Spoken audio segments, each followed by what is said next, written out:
नमस्कार, ताल टॉक के देख रहे हैं आप। पाकिस्तान में नवंबर में होने वाला सार्क सम्मेलन रद्द हो सकता है, रद्द होने के आसार हैं और ऐसी खबरें भी आ रही कि रद्द हो चुका है। भारत सहित 4 देशों ने इसमें शामिल होने से इनकार कर दिया है। हालांकि सम्मेलन रद्द होने की आशंका के बीच पाकिस्तान सम्मेलन के आयोजन पर अड़ा हुआ है, क्योंकि ऐसे खबरें आई कि औपचारिक तौर पर इसका ऐलान कुछ ही देर में हो जाएगा कि सम्मेलन रद्द हो गया। लेकिन पाकिस्तान की तरफ से पहले ये खबरें आ गई कि ऐसा होता भी है तो भी वो आयोजन इसका करेगा। सार्क सम्मेलन रद्द हो या नहीं, इस पर आखिरी फैसला मौजूदा चेयरमैन नेपाल को लेना है। सूत्रों के मुताबिक थोड़ी ही देर में नेपाल सार्क सम्मेलन के रद्द होने पर जारी सस्पेंस पर आखिरी फैसला ले सकता है।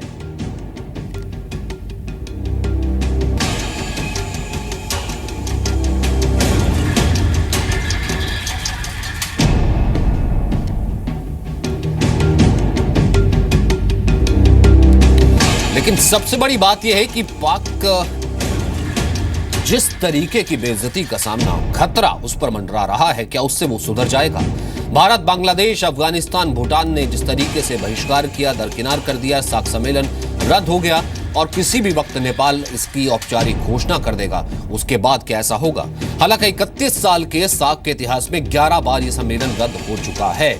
खास इसलिए क्योंकि इस बार जिन 4 देशों ने सार्क सम्मेलन में भाग लेने से मना किया है, उन सब ने इसके लिए पाकिस्तान को दोषी ठहराया है।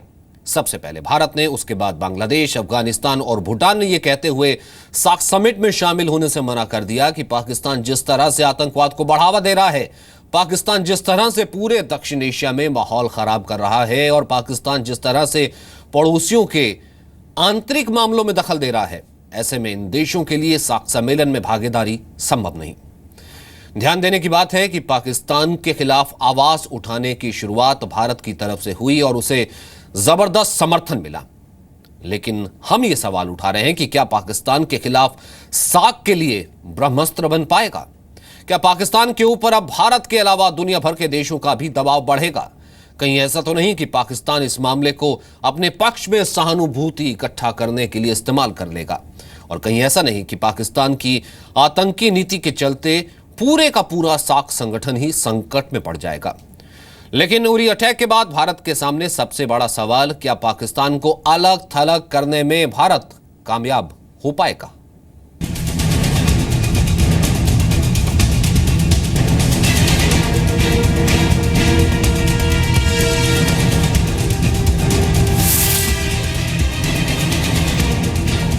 India has conveyed to the current SAARC chair Nepal that increasing cross-border terrorist attacks in the region and growing interference in the internal affairs of member states by one country have created an environment that is not conducive to the successful holding of the 19th SAARC summit in Islamabad in November 2016.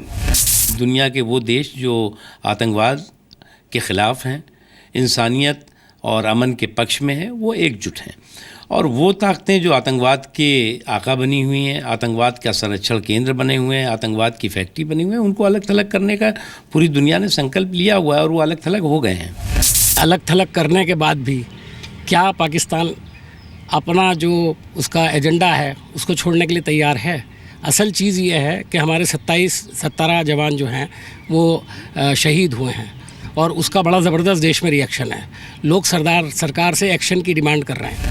तो America पर भी हम लोगों को दबाव देना चाहिए कि वो चाहे तो 24 घंटे में पाकिस्तान औकात में आ जाएगा, वो क्यों नहीं चाह रहा है? तो सरकार ने जो फैसला लिया ठीक है, हमको उस पर एतराज़ नहीं है, मगर एक कंसिस्टेंट पॉलिसी रखिए कि हम पड़ोसी मुल्क के ख़िलाफ़ हमारी क्या पॉलिसी होगी। फॉरेन पॉलिसी ऐसा तो नहीं चलेगी ना कि किसी के घर में शादी है तो हम चले जाएंगे। मुझे लगता है अवश्य, क्योंकि पाकिस्तान खुद को अलग थलग कर रहा है अपनी करतूतों से। वो तमाम पड़ोसियों से, तमाम सार्क देशों से अपने को खुद अलग थलग कर रहा है। Pakistan has continued to interfere in internal affairs blatantly. I didn't see that interference from any other member countries. ताल ठोक के आज का पहला सवाल, क्या पाकिस्तान के खिलाफ सार्क भारत का ब्रह्मास्त्र बनेगा? दूसरा सवाल, क्या सार्क में बेइज्जती से पाकिस्तान के रवैये में कोई सुधार आएगा? तीसरा सवाल, क्या यह कहा जा सकता है कि पाक को अलग थलग करने में भारत कामयाब हो रहा है? चौथा सवाल, क्या वाकई सार्क के चक्रव्यूह में पाकिस्तान फंस गया है? और ताल ठोक के आज का पांचवा सवाल, क्या पाकिस्तान का आतंकवाद सार्क को निगल गया? और बात करने के लिए हमारे साथ एक खास पैनल मौजूद है। हमारे साथ स्टूडियो में इस वक्त शशांक जी मौजूद हैं, पूर्व विदेश सचिव। बहुत बहुत स्वागत है सर आपका। दिसंबर 2003 से जुलाई 2004 तक विदेश सचिव रहे हैं, पाक स्थित भारतीय उच्चायोग में मिनिस्टर पॉलिटिकल थे। और दिसंबर 2003 से जुलाई 2004 तक विदेश सचिव रहे हैं भारतीय उच्चायोग में, जिसका हमने जिक्र किया। वहीं lieutenant general retired BS Jaswal हमारे साथ मौजूद हैं, रक्षा विशेषज्ञ।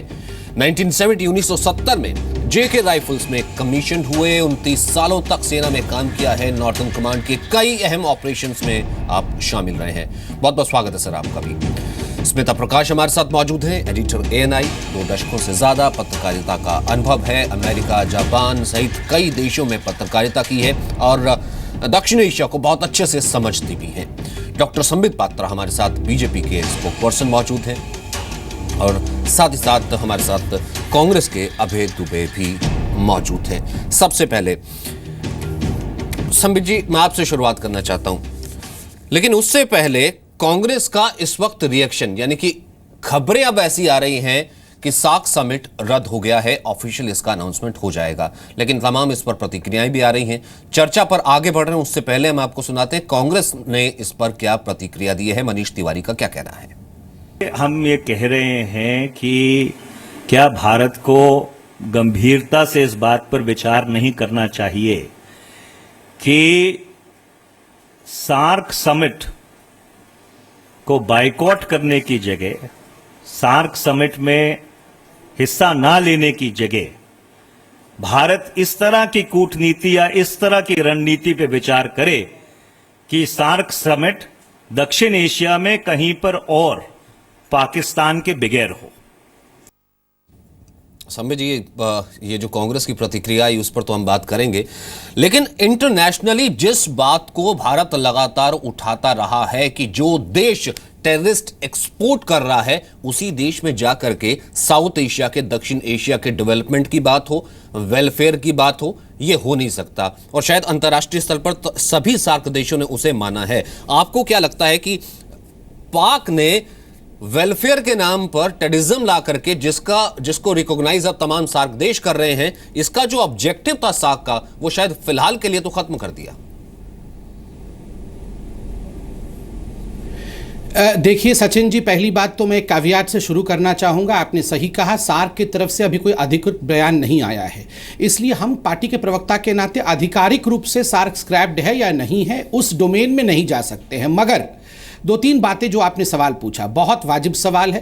पहली बात है, आप देखिए, आप पहले के ओकेजन्स रहे होंगे इस प्रकार के जब सार्क मीटिंग कैंसिल हुए हो, मगर ये अनप्रेसिडेंटेड मूव है जब मेजॉरिटी कंपोनेंट ऑफ सार्क, लगभग 4 देशों ने एक मत होकर ये कहा है कि हम रीजनल कोऑपरेशन के साथ तो हैं मगर आतंकवाद के साथ नहीं हैं। और एक देश ऐसा है सार्क देशों के बीच में जो लगातार आतंकवाद का निर्यात कर रहा है। यह अपने आप में एक बहुत बड़ा स्टेटमेंट है, कोई छोटी बात नहीं है। और जब हम कहते हैं कि हम पाकिस्तान को आइसोलेट करेंगे, याद रखिए आइसोलेशन इज आइदर ग्लोबल और रीजनल।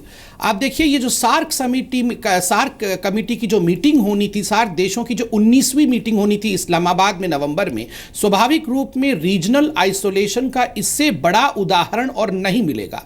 दूसरी बात, सरकार की तरफ से जो बयान आया है, विकास स्वरूप जी जो कि स्पोक्सपर्सन है MEA की, उन्होंने बड़ा स्पष्ट कहा है कि हम रीजनल कोऑपरेशन चाहते हैं। हम चाहते हैं कि साउथ एशिया के जो देश हैं वो इकोनॉमिकली भी आगे बढ़ें और हर प्रकार का कोऑपरेशन हो, मगर टेररिज्म बिल्कुल नहीं बर्दाश्त किया जाएगा। एक बहुत फर्म स्टैंड इंडिया की तरफ से लिया गया है और मुझे बहुत दुख हो रहा है कि कष्ट हो रहा है इस बात को कि इससे पहले कि पाकिस्तान, इससे पहले कि नेपाल जो कि चेयर है 19 सार्क समिट का, वो रिएक्ट करे हमारे देश से, हमारे ही सरकार पर, हमारी देश की मुख्य opposition party Congress party press briefing करके अटैक कर रही है।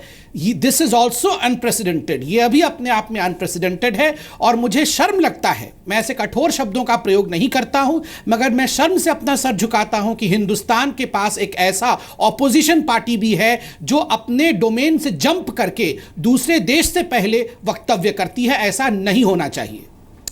अबे जी, ये तो कम से कम मानेंगे कि एक अंतर्राष्ट्रीय फोरम है, ये भी मानेंगे कि इसका गठन किया गया था, और ये भी मानेंगे कि इस अंतर्राष्ट्रीय फोरम पर ही भारत ने कम से कम ये बात सामने रखी विश्व पटल पर कि देखिए जो देश जहां से टेररिस्ट आते हैं वहां जाकर के हम बात करेंगे कि दक्षिण एशिया में शांति लानी है। ऐसा नहीं हो सकता। बाकी देशों ने इसे माना। वो पार्टी जो कल तक एमएनएफ के ऊपर बात कर रही थी, जो कह रही थी कि टेररिस्ट स्टेट घोषित कर दो, एक खास सेशन बुला लो, घंटे डेढ़ घंटे में एकदम चेंज हो जाता है। ये किस तरीके का? अब ये कह रहे हैं कि ऐसा अब नहीं होना चाहिए था, वेन्यू चेंज कर देते। सचिन जी देखिए क्या कहा, क्यों कहा, उसका मंतव्य समझने की कोशिश करिए। हम यही लगातार बात कह रहे हैं कि सरकार सिर्फ राजनीतिक दृष्टिकोण से जो डैमेज कंट्रोल में इमेज की नहीं लगे, वो कुछ कॉन्क्रीट सॉल्यूशन निकाले। क्यों ये बात मनीष तिवारी जी ने कही? क्योंकि जिस प्रकार हमने सार्क में साफ्टा साइन किया है, south Asian free trade area, जिसमें सारे देश फ्री ट्रेड एरिया को यूटिलाइज करते हैं, उसमें क्यों ना पाकिस्तान को अलग कर दें हम? 2009 में हमने उनके साथ हस्ताक्षर किए, 2004 का ये प्रस्ताव था। तो हम जो मोस्ट फेवर्ड नेशन का स्टेटस है उसको क्यों नहीं रिवोक कर देते? तो कर तो रहे हैं ना सर, वो मीटिंग हो रही है उससे पहले ये साख तो सबसे बड़ा इंटरनेशनली तो ये मैं सुन लीजिए सचिन जी, सुन लीजिए, मेरा कहना वही है कि इस पर WTO का आर्टिकल 21B का सबसेक्शन 3 में प्रोविजन है, उस पर तुरंत सरकार को एक्ट करना चाहिए। जो इंडस वाटर ट्रीटी है उस पर भी काम करने की आवश्यकता है। बलूच पर बहुत बात की, बलूच नेताओं का जो असाइलम पेंडिंग है उस पर काम, तो हिंदुस्तान एक्शन चाहता है। हिंदुस्तान यही तो कह रहा है कि इतनी बड़ी त्रासदी अतिवाद की, आतंकवाद की हुई और हिंदुस्तान को बदले में क्या मिला? प्रधानमंत्री जी के 2 उद्बोधन, बस। तो हम चाहते हैं, हम सब साथ खड़े हैं, एक जॉइंट पार्लियामेंट्री सेशन बुलाइए, आतंकवादी देश पाकिस्तान को घोषित कीजिए, तब तो इंटरनेशनल कम्युनिटी को जाकर हम ये बात दृढ़ता से रख सकेंगे कि कहां से कहां चलेंगे। पूरी आपने सब चीजें बता दी। होना चाहिए, हम साथ खड़े, कहां साथ खड़े? आज जब साथ खड़े रहने की बारी थी, साथ तो बांग्लादेश खड़ा है ना, साथ तो अफगानिस्तान खड़ा है ना, साथ तो भूटान खड़ा है ना। जी ने कहा कि सार्क लेकिन आप ही नहीं खड़े साथ। पाकिस्तान के अलावा पाकिस्तान को आमंत्रित मत कीजिए, यही तो कहा। अच्छा अबे जी, एक बात बताइए, पाकिस्तान को अलग थलग, एक बात बताइए, सार्क का चार्टर पढ़ा है आपने या मनीष तिवारी ने? सार्क के चार्टर में साफ लिखा हुआ है कि जो कमेटी का अध्यक्ष होता है, यानी कि जो कि नेपाल है, सिर्फ वही देश फैसला ले सकता है कि इसका आयोजन होगा, कहां होगा, कैंसिल करना है, नहीं करना है। और राष्ट्राध्यक्ष अगर एक भी देश का नहीं आता है तो सार्क होता ही नहीं है। और इसका फैसला नेपाल ने लिया है, आपको और इंडिया ने कन्विंस किया इंटरनेशनली। ये प्रयास करना चाहिए। ऐसे कह देना कि पाकिस्तान को नहीं बुलाते, हम कहीं और कर लेते। सर ये कोई सरकार इनिशिएट करती, जब नेपाल भी तैयार, सारे देश तैयार हैं कि पाकिस्तान को आइसोलेट कर दो, तो ये कोशिश करनी चाहिए थी। यही तो कहा, उसको सिर्फ राजनीतिक उद्देश्यों की प्रतिपूर्ति के लिए अगर संबित जी कहे कि पाकिस्तान के पक्ष में, अरे पाकिस्तान के खिलाफ निर्णय लीजिए, हम साथ खड़े हैं, इस देश के साथ हैं, देश की सरकार के साथ है, डिफेंड करेंगे, ये लिया तो है, इसे कैसे डिफेंड करेंगे? लिया तो है। शशांक जी आप भी जरा अच्छा ठीक है, मैं आपको राजनीतिक तरीके से समझा देता हूं, डिप्लोमेटिक तरीके से समझा देता हूं। मैं आ रहा हूं संबित, आपके पास आ रहा हूं। अब शशांक जी आप ही जरा बता दीजिए हमारी राजनीतिक पार्टियों की कि अंतर्राष्ट्रीय स्तर पर इस कदम की आज कितनी बड़ी जरूरत थी और कितनी बड़ी ये एक अचीवमेंट है भारत की, इंटरनेशनली उसने अचीव किया है, अगर ये रद्द हो जाता है, जो कि हो रहा है, कि इसके जवाब में कि कांग्रेस ये कह रही कि नहीं किसी और जगह कर लेते, उसको नहीं बुलाते और ये सब। नहीं, मुझे लगता है यही है कि ये हमारे जो आपसी घरेलू जो हमारे पार्टीज़ के व्यूज़ हैं, और मैं मानता हूँ कि रोष बहुत है आम जनता में, तो उसको किसी ना किसी तरीके से सब लोग एक दिशा में ले जाने की कोशिश कर रहे हैं अपने वोट्स के लिए, क्योंकि चुनाव लगातार होते रहते हैं हमारे यहाँ हर महीने, हर 2 महीने में, तो इसलिए जो है उसके लिए आवश्यकता हो जाती है हर पार्टी के लिए इसको अपने जो है एजेंडा को आगे बढ़ाने के लिए। लेकिन चीज़ इसमें खाली मैं यही कहना चाहूँगा कि एक प्रकार से सरकार की नीति ये रही कि पहले आतंकवाद के बारे में संयुक्त राष्ट्र महासभा में सुषमा जी ने सब देशों को बताया कि आतंकवाद के मसले पे इंटरनेशनल कन्वेंशन अप्रूव होना चाहिए, आतंकवाद पे हमको अलग थलग करना चाहिए। सारे जगह जहाँ जहाँ आतंकवाद फैल रहा है, चाहे अमेरिका में हो, चाहे ब्रिटेन में हो, चाहे फ्रांस में हो, कहीं भी उन्होंने सब नाम लिए। सब में जो है आतंकवादी कुछ देश ऐसे हैं जो जुड़े हुए हैं, तो उनको अलग करना चाहिए। फिर उसके बाद में सार्क की समिट होने वाली है, उसमें उन्होंने टेकअप किया। इस बीच में वो कई देशों से बात कर चुके थे पहले, तो उससे ये फ़ायदा हुआ कि बात करते जैसे ही भारत ने अनाउंस किया, उसके इमीडिएटली बाद में अफ़गानिस्तान, बांग्लादेश और भूटान से भी यही समाचार आ गए कि उनके यहाँ भी उनको पसंद नहीं है ये बात, इस तरह की बात। तो मेरे ख्याल से बहुत बड़ी उपलब्धि मानी जाएगी। अब सार्क के बारे में क्या होगा क्या नहीं होगा वो अगला इशू है कि रीजनल कोऑपरेशन हमको जारी रखना है, वो हमारे बहुत स्पष्ट शब्दों में कहा है, लेकिन उसको क्या करा जाए, क्या रूप दिया जाएगा। अफ़गानिस्तान को छोड़ के बाकी सब देश जो हैं वो बिम्स्टेक में मौजूद हैं। एब्सोल्युटली। और बिम्स्टेक में वही के वही सारे अरेंजमेंट्स हैं, फ्री ट्रेड एरिया का अरेंजमेंट है, कनेक्टिविटी का अरेंजमेंट है, सब तरह के निर्णय उसमें लिए जा चुके हैं। खाली उसको जो है वो हाई लेवल अटेंशन दी जा सकती है जो सार्क को अभी तक देते रहे हैं, और वो कहीं बढ़ा नहीं है। खाली अफगानिस्तान के लिए मेरे ख्याल से आवश्यक, हम लोगों ने एक ट्राइलेटरल ग्रुप बनाया है, भारत, अफगानिस्तान और यूएसए का, तो मेरे ख्याल से उसको थोड़ा एक्टिवेट करना पड़ेगा। और एक हमको करना चाहिए, भारत, ईरान और अफगानिस्तान को अगर एक्टिवेट करें तो मेरे ख्याल से वो थोड़ा सा जो है अफगानिस्तान जो अलग थलग सा लगता है वो जुड़ जाएगा। शाह बहार ही नहीं, लेकिन हमारा एक तरीके से, एक राजनयिक तरीके से, पॉलिटिकल तरीके से एक नया संस्था और बन सकती है। यानी कि एक बहुत बड़ा प्लॉट तो है ही है कम से कम। और ये जो अचीव इस वक्त किया गया ये इसको बहुत बड़ा अचीवमेंट है। इसको हमें इसको जो है इसको सब पार्टीज को मैं सोचता हूँ कि इसको जो है सपोर्ट करना चाहिए। एब्सोल्युटली। स्मिता प्रकाश जी, मैं आपको बीच में लाना चाहता हूँ। बहुत सार्क आपने कवर किए हैं और सार्क का चार्टर आप बहुत अच्छे से जानती हैं, तो ये तो मैंने बता दिया कितना आसान था ये इस वक्त ये एक सामने लेकर के आ जाना कांग्रेस का, ये कह देना कि नहीं पाकिस्तान को ना बुलाते, किसी और जगह कर लेते, उसको ना बुलाते। और इस वक्त क्या ये माना जाए कि सार्क में पूरी तरीके से भारत कामयाब हुआ है पाकिस्तान को अलग थलग करने में?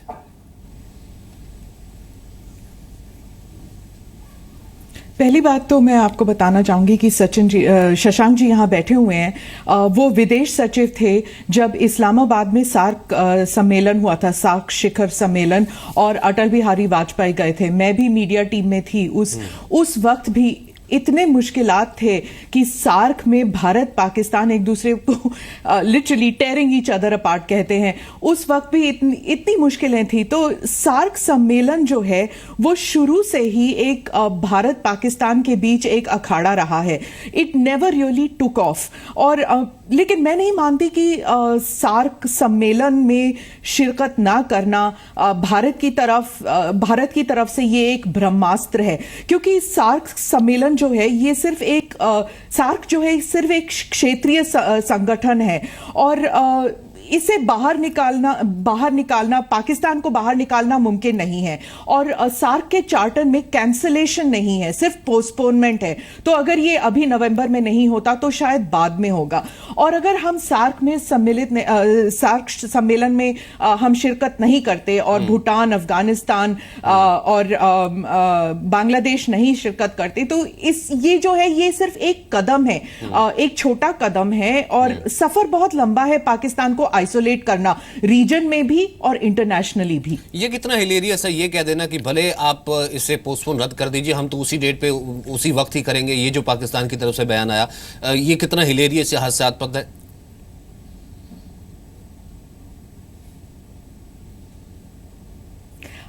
देखिए पाकिस्तान जो है अब उनके साथ कौन खड़ा है, सिर्फ श्रीलंका और मालदीव्स। नेपाल का भी कुछ पता नहीं है क्योंकि उनकी जो सेक्रेटेरिएट है वो अभी है नहीं वहां पर।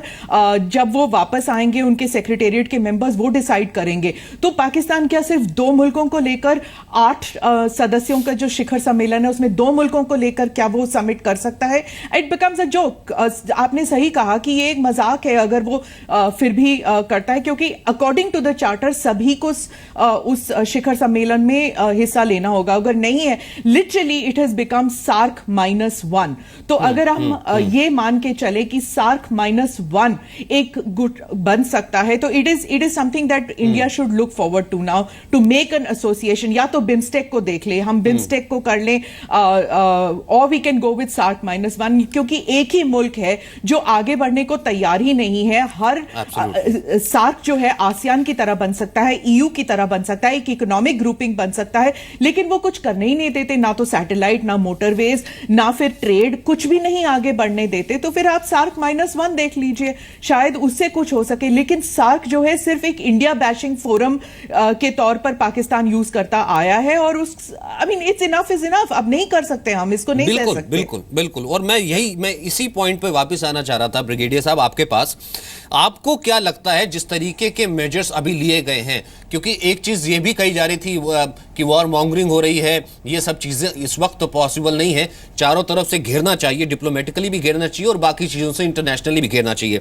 अब तक जो कदम उठाए गए हैं, आपको लगता है क्या, आज कई इंटरनेशनल पेपर्स में भी इसका जिक्र है कि मोदी साहब का इम्तिहान ना, वॉल स्ट्रीट जर्नल भी ये लिख रहा है कि एक लाइन कहीं ना कहीं खींची है अब इस सरकार ने कि इनफ इज इनफ, जिसका जिक्र स्मिता प्रकाश भी कर रही हैं। आप मुझसे कह रहे हैं? जी सर। अच्छा, not brigadier general Jaiswal, sorry. ऐसा है, देखिए, जो भारत सरकार है, हमने एक कॉम्प्रिहेंसिव स्ट्रैटेजी ली है जिसमें हमने पाकिस्तान को आइसोलेट करने के लिए एक मुहिम चलाया है। उसको मोमेंटम देना है। मोमेंटम जो है छोटी चीज़ से भी होता है। इस वक्त जो रीजनल आइसोलेशन इसका है वो बहुत ही इंपॉर्टेंट है, जिससे कि ग्लोबल आइसोलेशन के लिए स्टेप्स चल रहे हैं। तो जितना भी हम मोमेंटम कर सकते हैं वो हमें जनरेट करना चाहिए।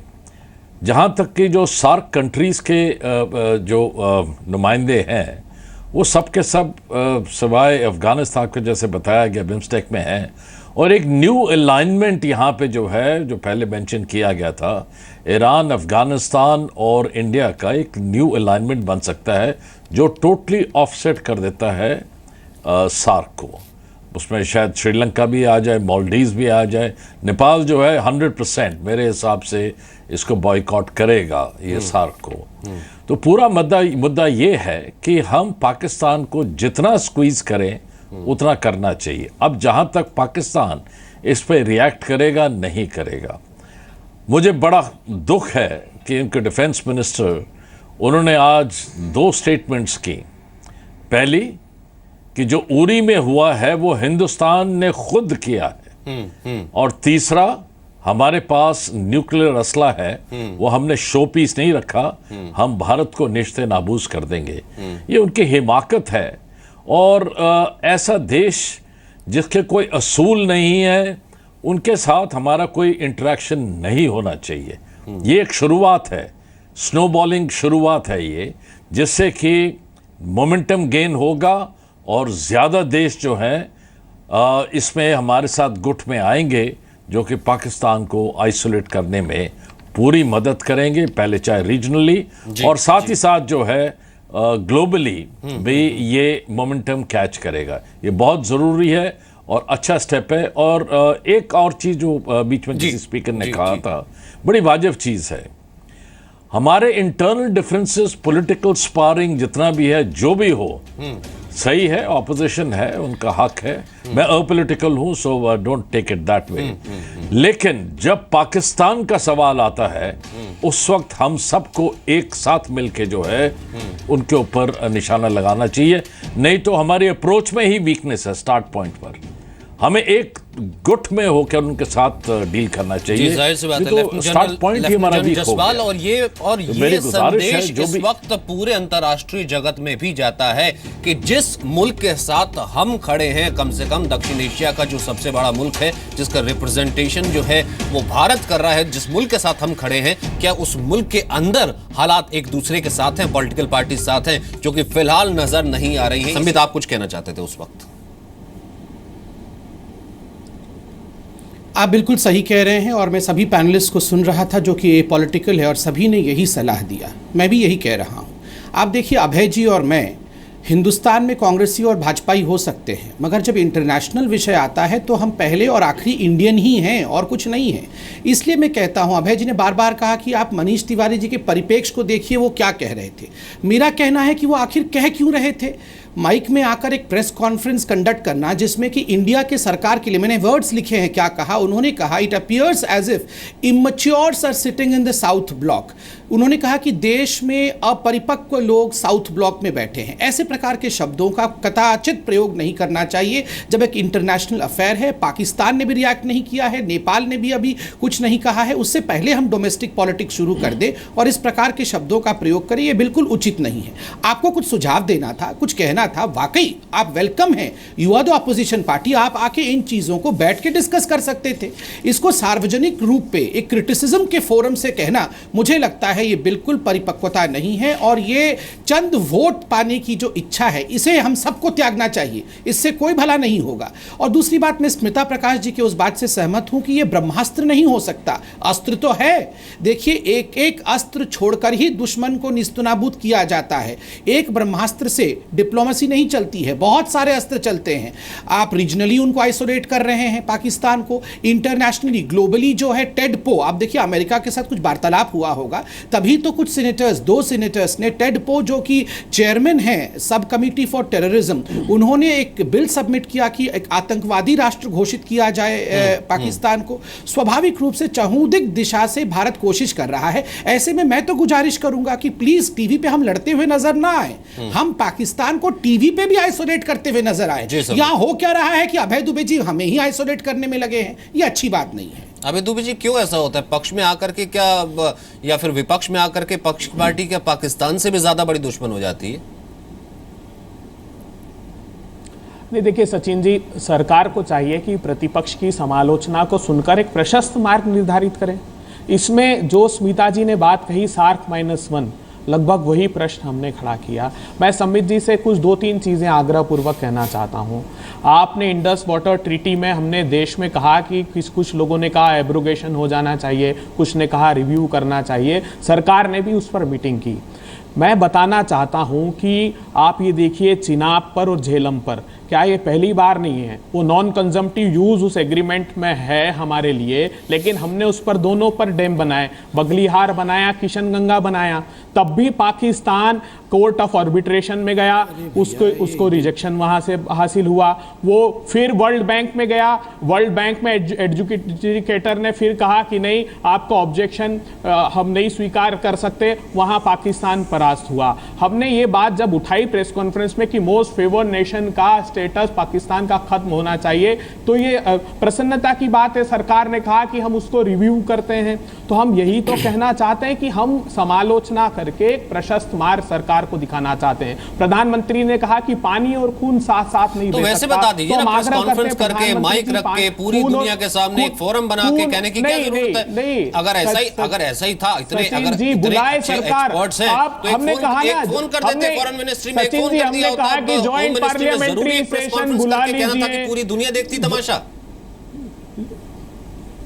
अरे सचिन जी, अब ये वो राजनीतिक दल बात कर रहे हैं जिन्होंने प्रतिपक्ष के अपने दायित्व को नहीं निभाया। मैं उस पर जाना ही नहीं चाहता, आज वो समय नहीं है। हमने कहा जॉइंट पार्लियामेंट्री सेशन बुला लीजिए और आप इन सारे मुद्दों को, क्योंकि प्रधानमंत्री जी ने बहुत अच्छी बात कही, खून और पानी साथ नहीं बेच सकता, तो प्रधानमंत्री जी बिजली और खून भी साथ नहीं बहेगा। पाकिस्तान को इलेक्ट्रिसिटी का एक्सपोर्ट हम बंद कर दें, पाकिस्तान को शुगर का एक्सपोर्ट हम, तो हमारा जो ट्रेड है, वही तो कह रहा हूं कि सार्क में इन मुद्दों पर की जो फ्री ट्रेड एरिया है, उस अनुबंध को पाकिस्तान को बिल्कुल अलग थलग जब हम तो हम तो सब बातें मानने को तैयार थे, बात तो कीजिए, लेकिन ये तो बात ही सिर्फ और सिर्फ यहाँ पर पॉलिटिकल पोस्चरिंग करिए। और ये ना अभी दुबे कौन नहीं जानता है, तो साफ नजर नहीं आ रहा।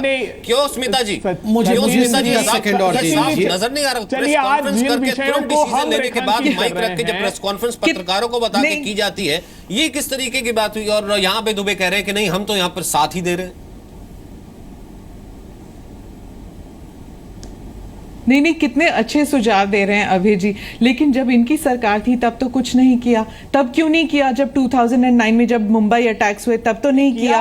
तुलबुल नेविगेशन प्रोजेक्ट कब से पड़ा हुआ है, लेकिन उसमें भी कुछ नहीं हुआ।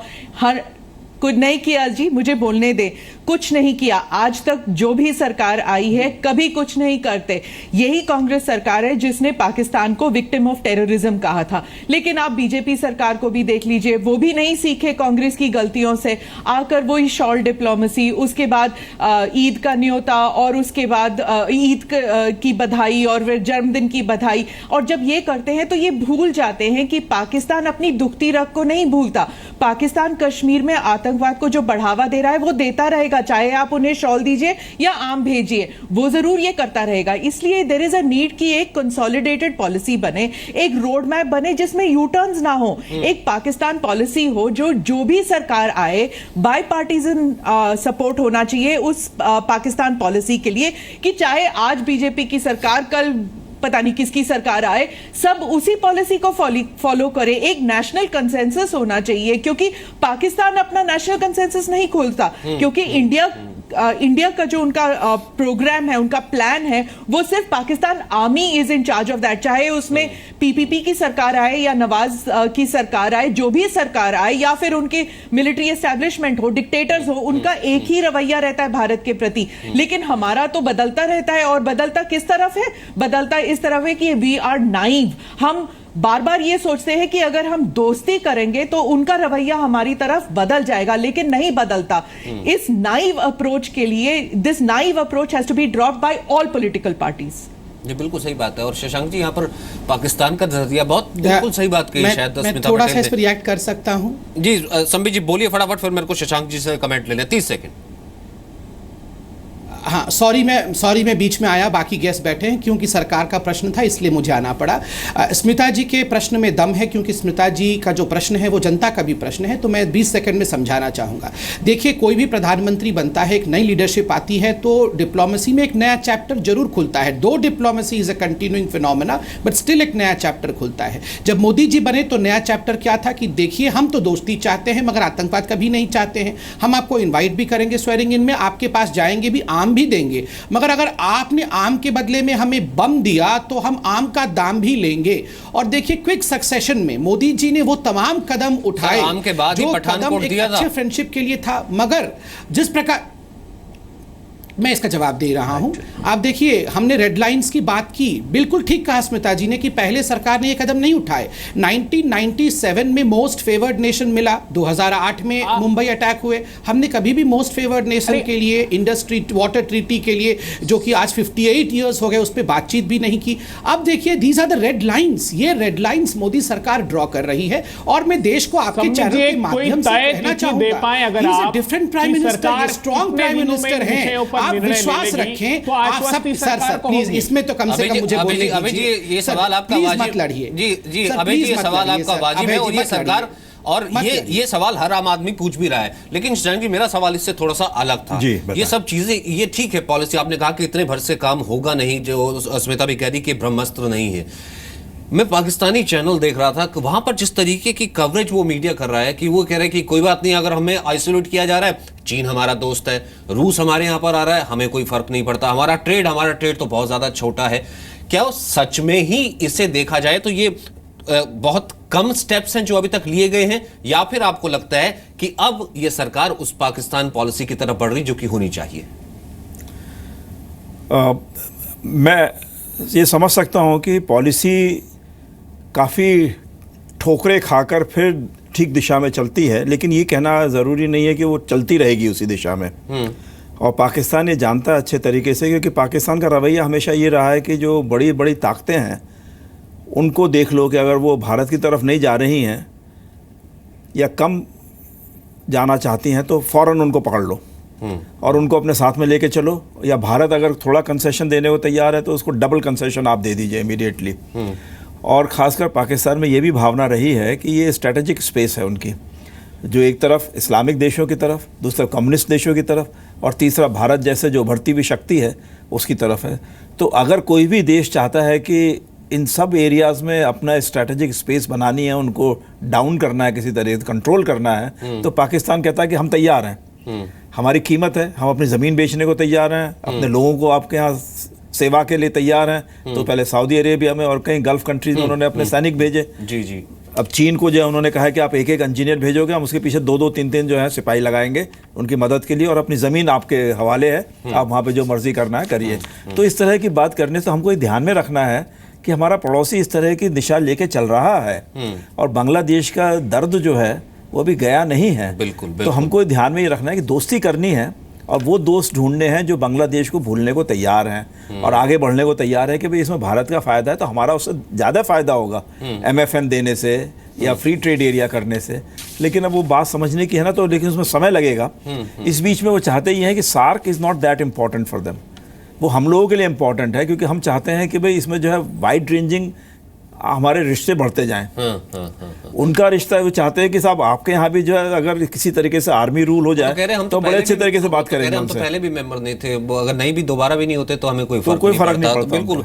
लेकिन लेफ्टिनेंट जनरल जसपाल साहब, मैं आपसे ये जानना चाहूंगा कि ये सब चीजें जिसका जिक्र मैं शशांक जी से कर रहा था कि अगर डिप्लोमेटिक तरीकों से पाकिस्तान नहीं संभला, अगर वो डरा जरूर लेकिन संभलेगा अगर नहीं, आपको क्या लगता है कि अभी मिलिट्री ऑप्शन एक ओपन रखना चाहिए या फिर एक वॉर स्ट्रेटजी तैयार होनी चाहिए, ये सिग्नल भी अब सीमा पार तक जाना चाहिए?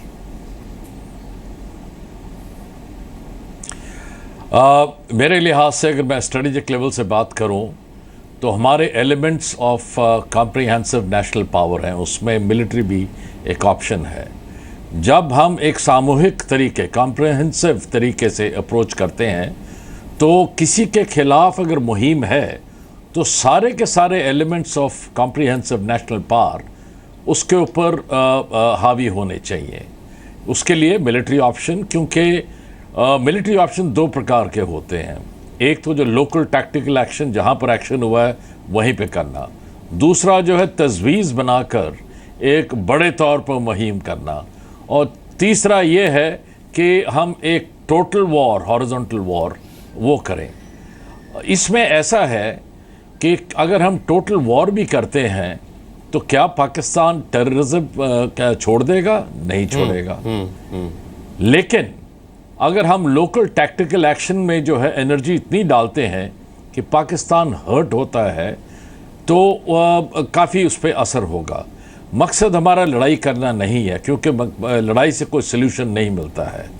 हाँ, टैक्टिकल एक्शन जो जिसमें दम है वो करना बहुत ज़रूरी है, जवाबी दम जैसे कहते हैं, ताकि उसको भी हर्ट हो।